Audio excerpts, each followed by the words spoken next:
New year 25th को हम पीछे कर दिए और 26 में आ गए, सही है।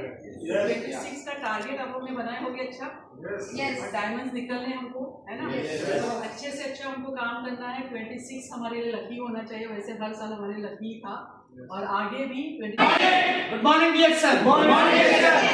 हेलो गाइस, আমাদের কাছ থেকে 2025 সাল বিদায় নিয়েছে। আজকে 2026 সালের প্রথম দিন। Yes or no? 2026 সালে ডিএক্সএন প্ল্যাটফর্ম থেকে কে কার ওয়ার্ড অ্যাচিভ করবেন আজ থেকে মাইন্ডসেট করুন। কারণ কবিগণ বলেছিল প্রতিটি রাতের ভোর আসে, ভোরের আলো ফুটতেই জীবন ছুটে চলে জীবিকার খোঁজে, আর তুমি এখনো ঘুমে জাগো। হয়তো শরীরে থাকে আলসেমি, কিন্তু সৃষ্টি লগ্নের তীব্র প্রতিযোগিতায় তুমি বিজয়ী। তোমার আগমনে শ্রেষ্ঠ বিজয় গাথা। তুমি কি করেছো ভাবো, 2024 সালে কি করবে তুমি মাইন্ডসেট করো। Are you ready? Are you ready? Thank you so much. Good morning.